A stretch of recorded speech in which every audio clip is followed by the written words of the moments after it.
right, well, welcome back to Generation to Generation, Bridging the Gap with Rex and Eva. And this is the weekly Bridge Builders episode. And just as a reminder, when I did the first one, the whole idea came from a poem called The Bridge Builders that was written in the late 1800s. And I read that poem, and it's just always really meant a lot to me. It came from Mr. Whit Shaver.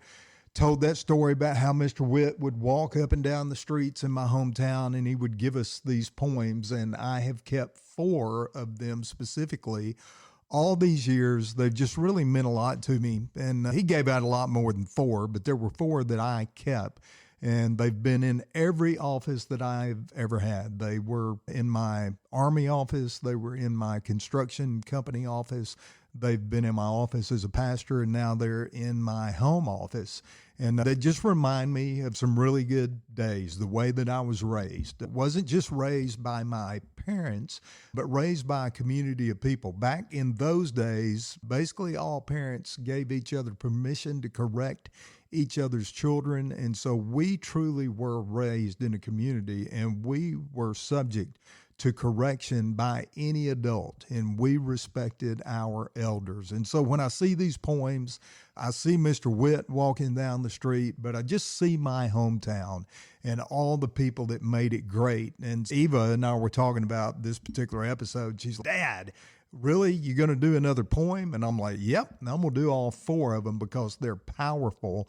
And so anyway, and let me say this about that first one, The Bridge Builder. The whole premise of that, if you will remember, it's about an old man that he's probably at the end of his life, and he crosses this valley. The poem says a chasm, vast and wide, and he crosses it, but he does what any good bridge builder is going to do. He's looking for the next obstacle, the next challenge that he has to navigate, but he's also thinking about the people that are going to follow.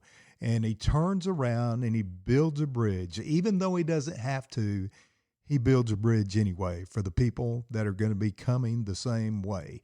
And so that's our heart in the podcast, is to just pass generational wisdom, generational knowledge, stories. Eva always tells you guys I am full of stories, and that's simply because I've lived a long time, and I've met a lot of people. I've seen a lot of things. And yep, I got some pretty cool stories. So check it out. Here's this week's poem, and it's called Your Name. You got it from your father. It was all he had to give. So it's yours to use and cherish for as long as you may live.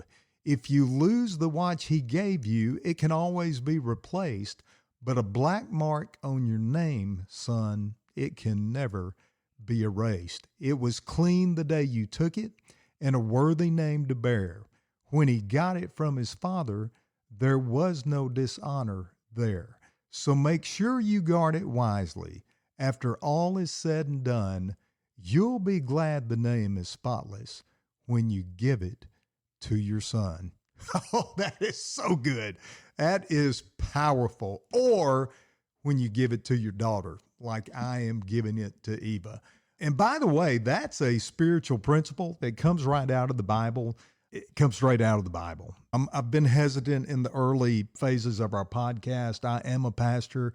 I've told you guys I don't want to be preachy. I don't want to be teachy in any way, but I'm sorry. Sometimes it's going to come out, and sometimes we are going to refer to truths that are in the Bible, life principles that'll help you. Whether you're a Christian, whether you're a non-believer, an atheist, wherever you stand on that, I'm telling you, some of these life principles in the Bible will help you with your life. But here it is out of Proverbs 22, verse 1. It says, "A good name is more desirable than great riches.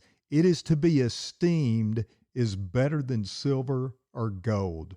Or to be esteemed is better than silver or gold. And it's talking about a clean name, just like the poem. I can remember, again, as an adopted child, I'm so grateful for the things that my mother and father did for me. They gave me a stable home that I didn't have. They gave me safety and security. They gave me a name. I had a name, but they gave me their name. And their name is special to me even to this day. I'm an only child, and I am going to honor that name, the name of Davis. It means something. And I can remember my dad talking about his dad, and unfortunately his dad died when he was 5, so he became the man of the house as the only male in the house. He had 4 sisters, but he became the man of the house as a young boy. When they lived in the Depression, things were hard. And so he became a man very early on, and he had to grow up quick. But one of the things he held on to, and he always shared this with me, when he would go to town, the men in the town would say, "Hey, son, your dad, Ben Davis, was an honest man." And my dad held on to that all of his life. And I'm going to tell you one thing about my daddy right now. He wasn't perfect, but my daddy would not tell a lie. And I have got tons of stories about times that my dad had the opportunity to lie, but he would not tell a lie. He was an honest man because his dad was an honest man, and he put great value on that, and he wanted to honor his daddy's name.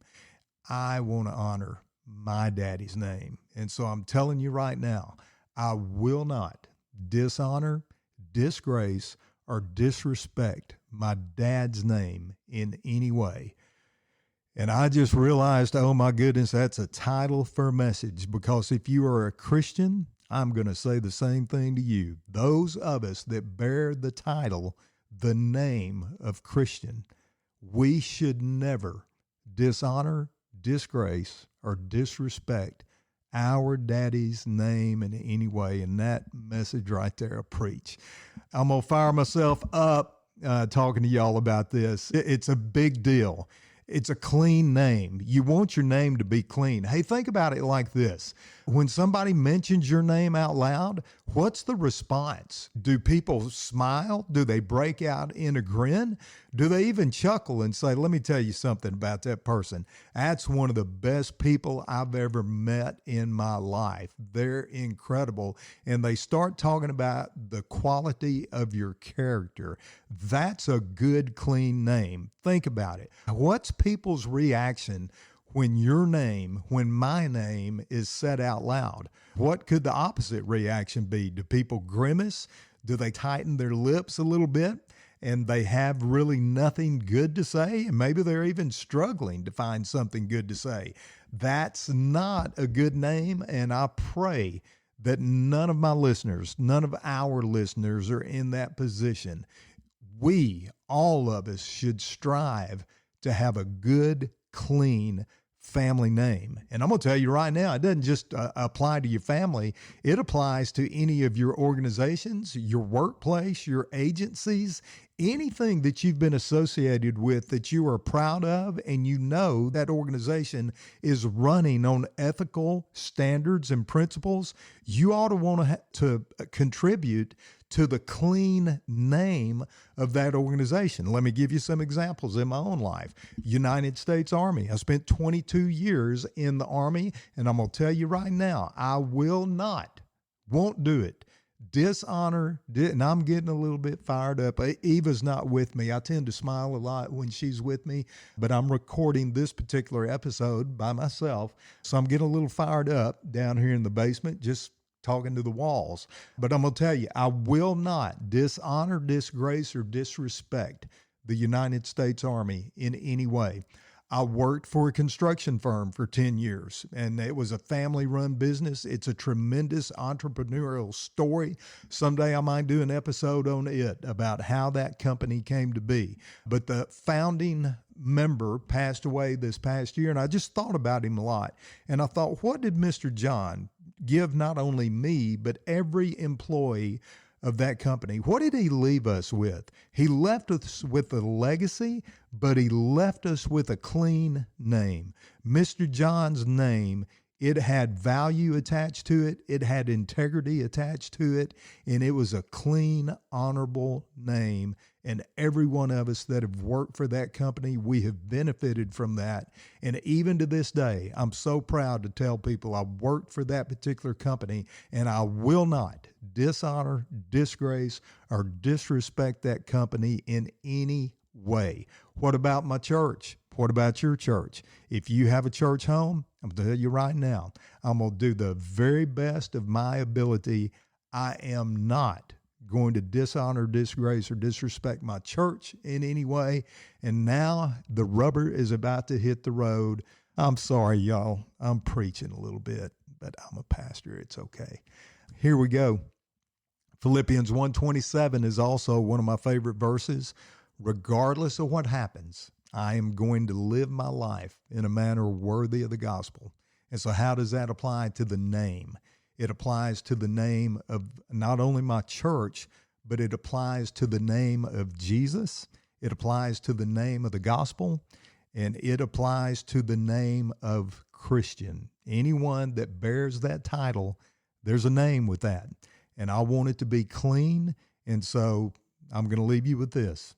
I'm never going to do anything to dishonor, disgrace, or disrespect those names.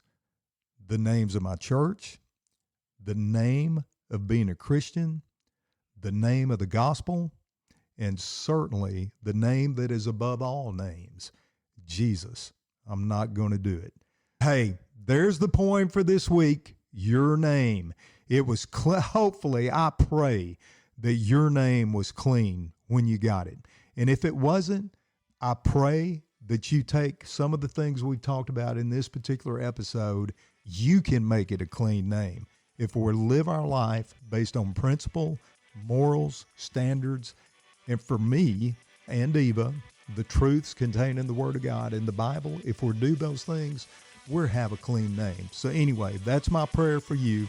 And we always sign off with, we always want to be able to talk about it from generation to generation. Hey, if you enjoyed this episode, make sure to follow us wherever you listen to your podcast so you never miss an episode. And make sure to follow us on Instagram at G2G_podcast and on Facebook at Generation to Generation.